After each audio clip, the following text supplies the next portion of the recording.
What if I told you that the motorcycle industry has been sitting on decades of secrets that dealers don't want you knowing? Today we are exposing all 21 of them. These are the secrets that will save your life on the road, will your wallet at the dealership, and completely change the way you think about the machine sitting in your garage right now. Stay until number 1, because the final secret is something that virtually nobody in the motorcycle world ever talks about openly, and once you hear it, you will never look at motorcycling the same way again. Let's go. Number 21, the showroom lie. Here is something that your dealership smiles and waves goodbye about the moment you ride off the forecourt. Most manufacturer break-in manuals tell you to keep revs low, avoid hard acceleration, and basically baby your motorcycle for the first 1,000 kilometers. Sounds reasonable, sounds responsible, sounds like it is completely wrong. According to a growing body of mechanical evidence, the real secret? Modern CNC machined engine tolerances are so precise that the old break-in logic barely applies anymore. A detailed breakdown by motorcycle engineer Cameron Wilder, published widely in technical communities, showed that bikes broken in with varied load cycling had measurably better compression after 10,000 kilometers than those babied by the book. Your dealer never told you that, but here is the darker question. If they lied about break-in, what did they say about the one thing that stops you faster than anything else on the road?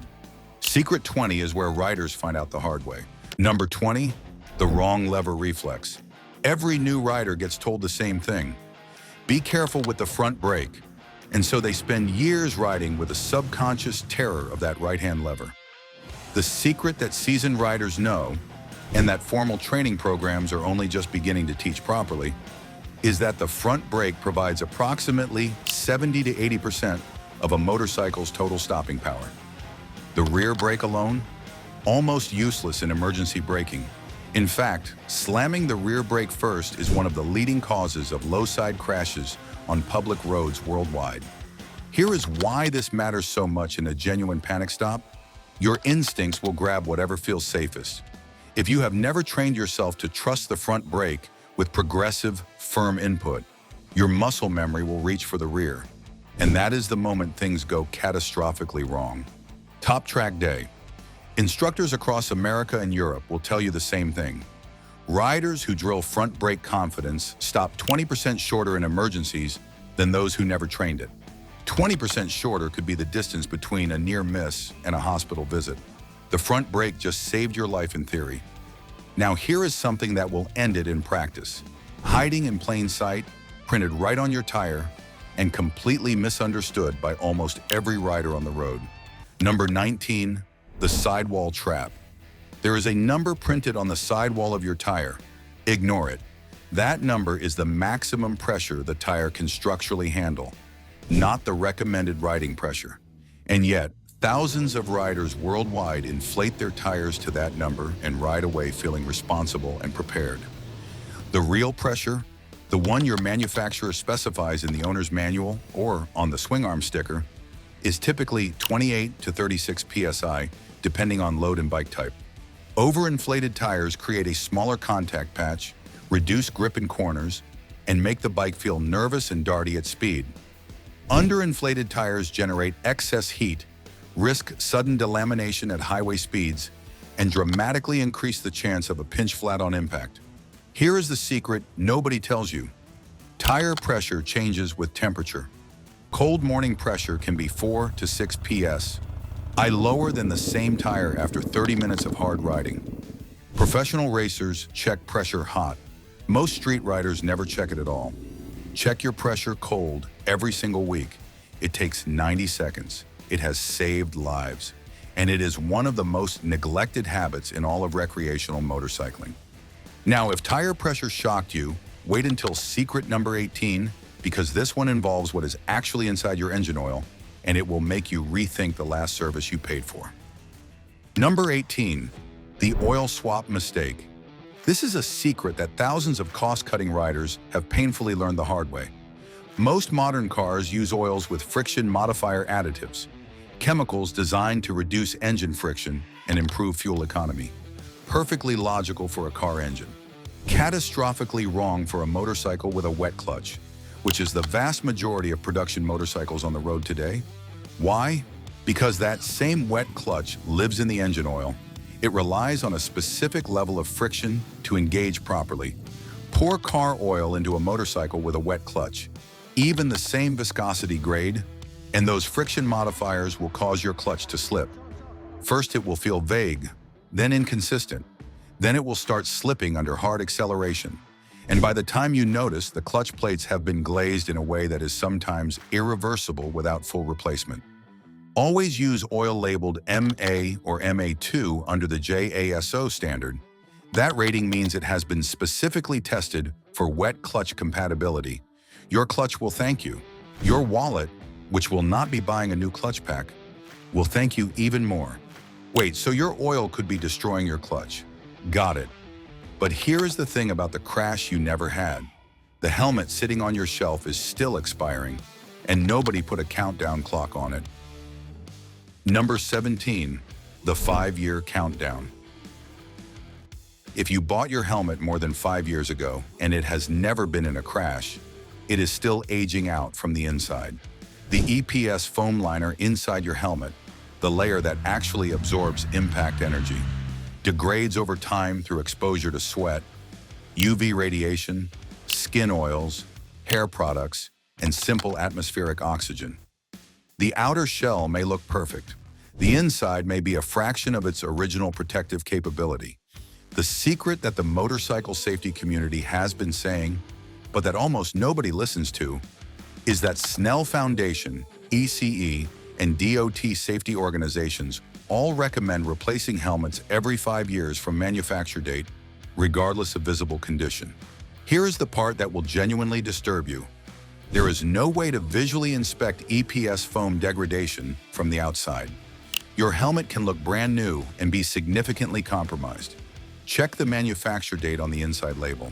If it is over 5 years old, your head deserves a new one.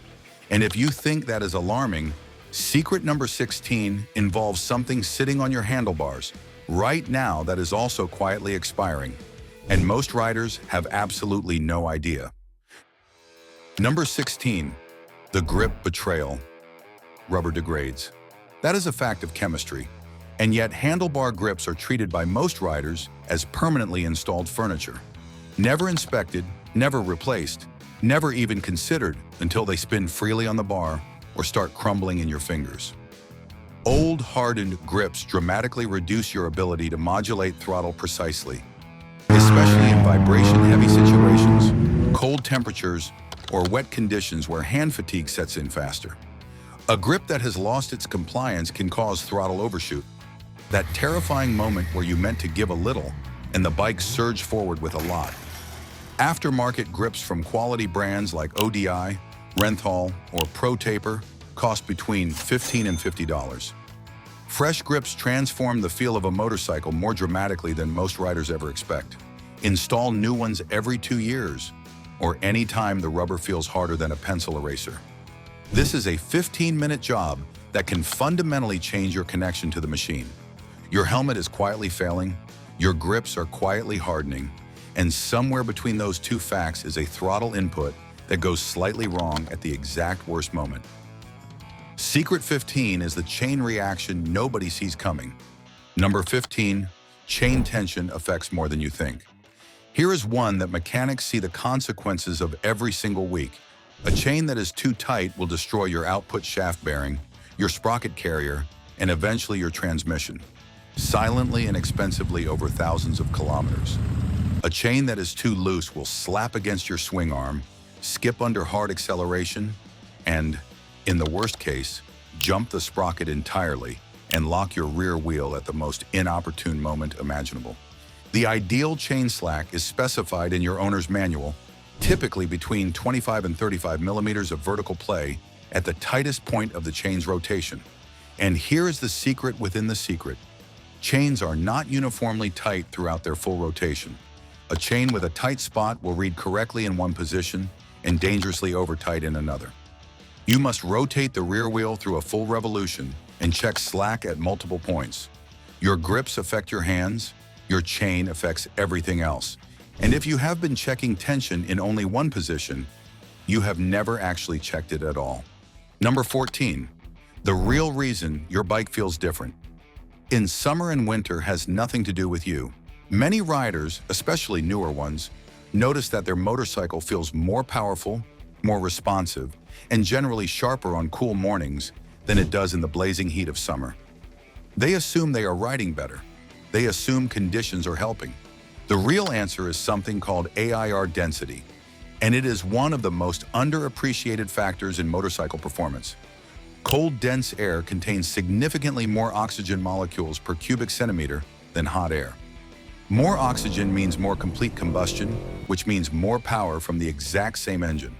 A carbureted or fuel-injected engine on a cold morning can make measurably more power than the same engine on a 35-degree summer afternoon. Professional drag racers obsess over this. Dyno operators correct for it. Most street riders have never even heard of it. Your chain is set, your bike is mechanically sound, and it still feels completely different in July than it did in February. Secret 13 explains the invisible force that has been manipulating your engine's power output this entire time, and it has nothing to do with your riding. Number 13, the bar push secret.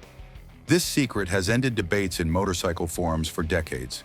When you turn the handlebars of a moving two-wheeled vehicle at speeds above roughly 15 kilometers per hour, you are countersteering, full stop. There is no alternative. This is not a racing technique or an advanced skill. It is inviolable physics. Push the right bar forward, the bike leans right and turns right. Push the left bar, it goes left. The secret that nobody told new riders is that the reason so many panic in corners, especially when they go in too hot, is because their natural instinct is to turn the bars into the corner, which actually reduces lean angle and pushes the bike wide. Experienced riders push the inside bar, they countersteer deeper to increase lean angle and tighten their line. It feels completely counterintuitive. It is entirely correct. If you have never consciously practiced countersteering, find an empty car park this weekend. 20 minutes of deliberate practice will change your cornering ability more than any other single hour you have invested in your riding career. Now, secret number 12 will explain why the place you are looking is more responsible for where you end up than anything your hands are doing. And the answer is both more obvious and more ignored than you could possibly imagine. Number 12, the eye decides. Target fixation has killed riders at every skill level, including trained professionals. It is the phenomenon where your eyes lock onto an obstacle, a pothole, a barrier, an oncoming vehicle, and your hands steer you directly into it. Your brain under stress sends motor commands that align with your visual focus. This is not a choice. It is a hardwired survival reflex operating against you on a motorcycle. The secret is that the solution is brutally simple and almost never practiced. Train your eyes to snap away from the threat and onto your escape route. Where you look, your motorcycle will follow. Look at the gap, look at the verge, look at the road beyond the corner. Riders who understand target fixation and actively practice breaking the fixation instinct survive situations that kill those who do not. You are looking at the right things now, but when you park that bike and walk away, someone else is looking at it too, and they have already decided whether it is worth taking. Secret 11 is what they see that you do not. Number 11, the daylight heist. Here is a secret that will completely change how you park your motorcycle. The common image of a motorcycle thief is someone working under cover of darkness, bolt cutters in hand, at 2 in the morning. The reality, documented across police reports in the UK, USA, Australia, and across Europe, is that the majority of motorcycle thefts occur during daylight hours, in public areas, in under 60 seconds. The real secret to motorcycle security is layering: ground anchor plus heavy-duty chain plus disc lock alarm plus GPS tracker. Professional thieves perform a rapid risk versus reward calculation in seconds. Multiple visible, time-consuming security layers make your bike the wrong target. They move to the next one. Make your bike the hardest one in any given area. That is the only security strategy that consistently works. Your bike is locked. You feel secure. Now let us talk about the noise coming out of your exhaust, because the story you have been told about loud pipes saving lives is only half true. And the half nobody tells you is the half that actually matters. Number 10, the myth of the loud pipe. You have heard it 1,000 times. Loud pipes save lives. Riders spend hundreds, sometimes thousands, of dollars on aftermarket exhausts, partly justified by this belief. The secret? The science is far more nuanced than the bumper sticker allows. Research conducted by acoustics laboratories and road safety organizations found that most of a loud exhaust's sound projects rearward, away from the vehicles in front that pose the greatest danger. The pedestrian about to step off a curb, the car about to pull out of a side street, they may hear you, but not necessarily better than they would hear a stock exhaust at close range. The geometry of sound projection means that forward awareness by other drivers is only marginally improved by loud pipes in most scenarios. What does work, consistently and measurably, is conspicuity.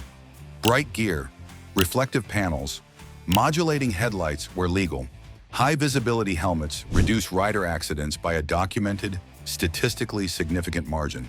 Be seen, not just heard. The science is on the side of the high-vis vest that you refuse to wear because it looks uncool. And speaking of things riders refuse to do that could change everything.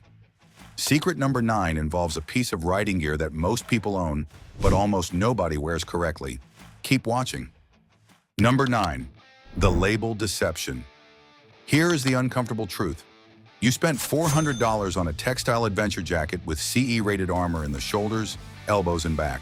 It fits well, it looks great, and you feel significantly protected.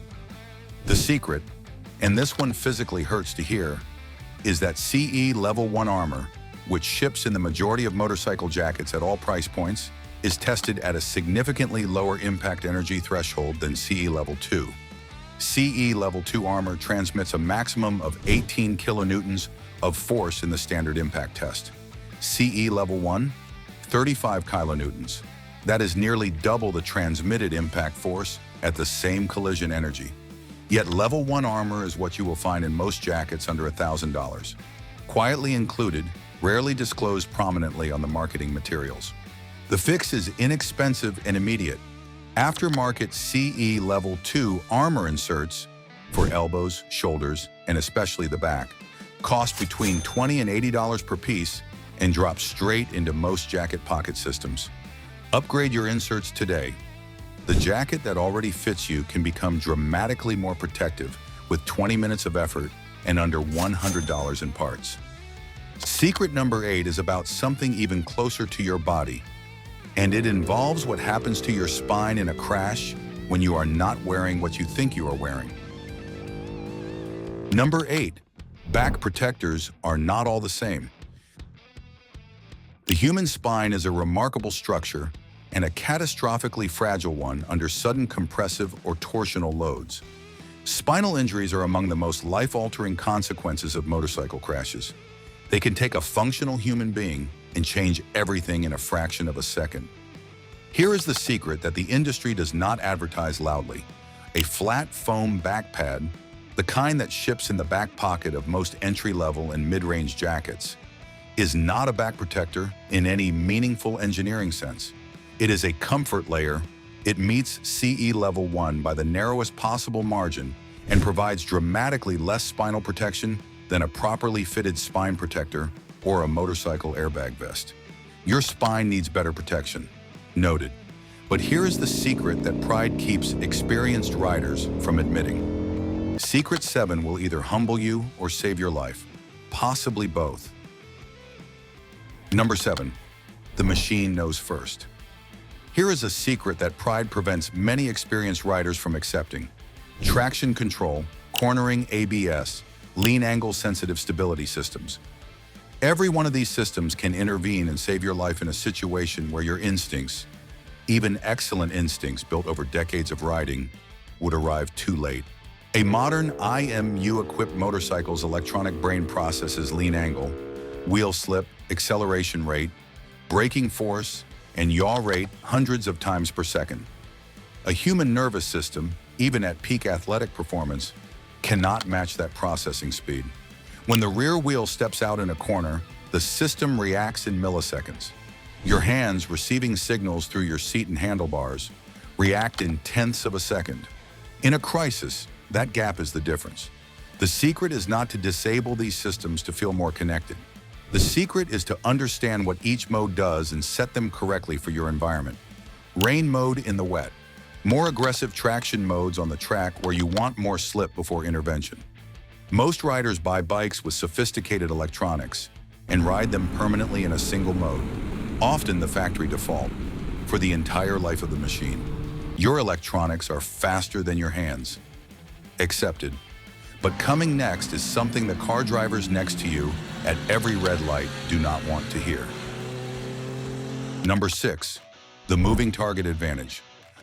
The motorcycle world's biggest open secret, and the one that generates the most passionate debate among non-riders, is the growing body of evidence that lane filtering, when done correctly and within reasonable speed differentials, does not increase accident rates for motorcyclists. It reduces them. A landmark study conducted by the University of California, Berkeley, funded in part by the California Office of Traffic Safety, found that lane-splitting motorcyclists were significantly less likely to be rear-ended than motorcyclists sitting stationary in lane. They were also less likely to suffer head and torso injuries in the crashes that did occur because the accidents happened at lower differential speeds. The reason is geometric. A motorcycle sitting stationary in traffic is invisible to an inattentive driver approaching from behind until it is far too late to stop. A motorcycle moving between lanes is in nobody's blind spot long enough to be a consistent target. It passes through danger zones rather than sitting in them.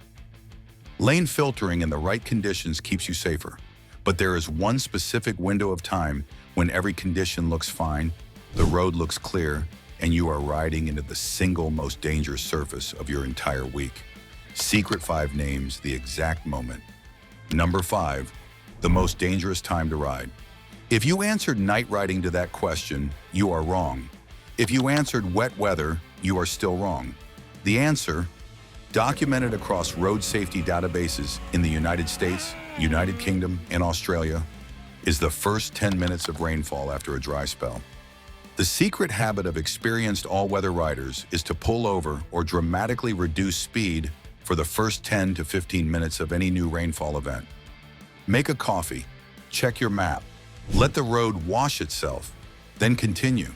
It is the least dramatic action in the world. It is one of the most effective safety decisions you can make.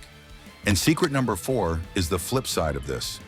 It involves what happens to your bike after the rain that almost nobody accounts for. The consequences build silently over months, and by the time you notice, the damage is already done. Number 4, the silent corrosion clock. You brought your bike home in the rain. You parked it in the garage. You are done for the day. Wrong. You are half done. The water sitting in every cable end, every bearing seal gap, every brake caliper recess, and every electrical connector is now beginning a chemical process called electrolytic corrosion. And it never really stops until those components are dry. The secret that detailing professionals and long-term motorcycle owners know is that the critical step is not washing your motorcycle, it is drying it. Compressed air through cable ends, corrosion-inhibiting spray into electrical connectors, a thin film of protective wax or ACF 50 on bare metal surfaces. A 10-minute post-rain drying ritual extends the life of cables, bearings, brake calipers, and electrical systems by a margin that will amaze you when you see long-term comparison data. ACF 50, an aviation-grade corrosion inhibitor used on aircraft, is the open secret of the UK motorcycle community, where rain is a year-round companion. Bikes treated annually with ACF 50 show dramatically reduced corrosion after 3 to 5 years compared to untreated machines of the same make and model. A can costs approximately $20 to $30. It lasts a full season. It protects components that would cost hundreds to replace. You dried the bike. You protected the metal. Now here is the secret that the entire aftermarket parts industry quietly hopes you never figure out, because the single biggest performance upgrade available to your motorcycle right now costs you absolutely nothing. Number 3, the $0 upgrade. Here is a fact that should make the aftermarket parts industry uncomfortable. The single biggest improvement most riders could make to their motorcycle's handling, comfort, and safety costs?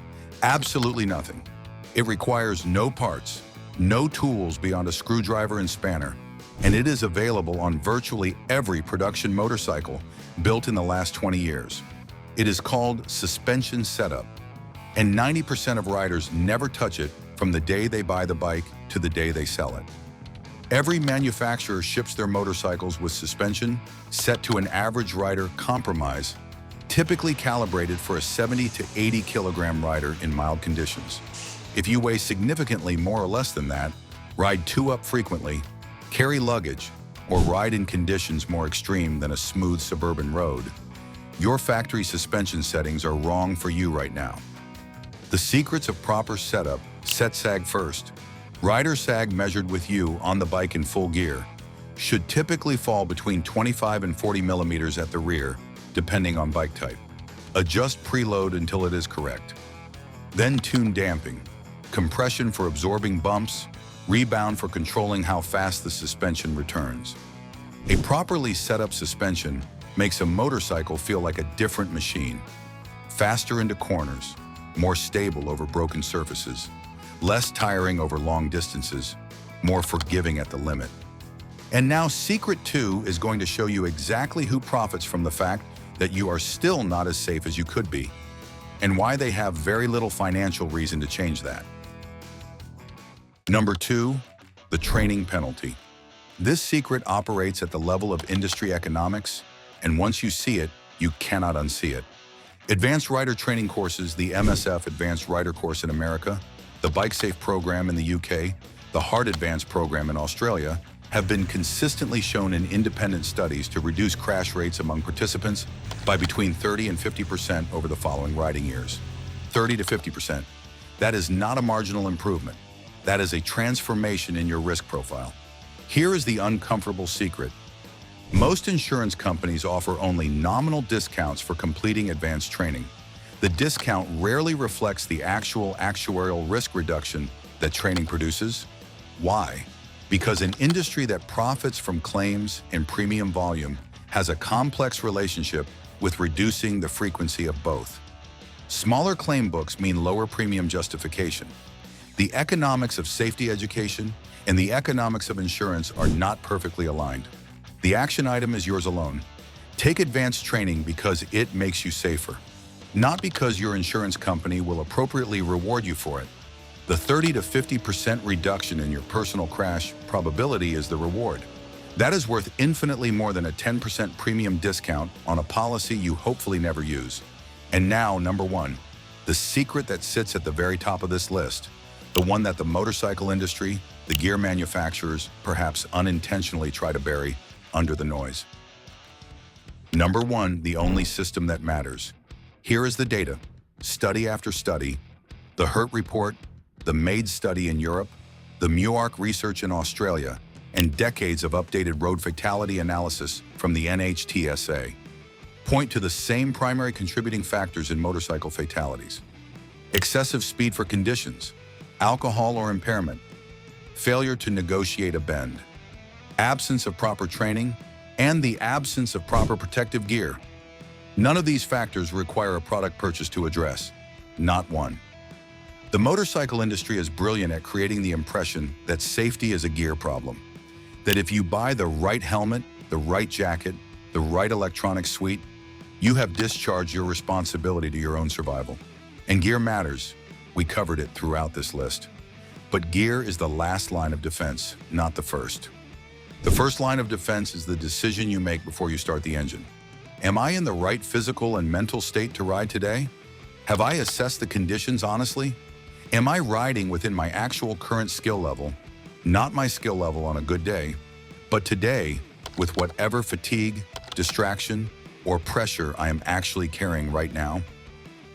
The deepest secret in motorcycling is this: the most sophisticated safety technology ever fitted to a two-wheeled vehicle is the human brain operating with honest self-awareness and sound judgment.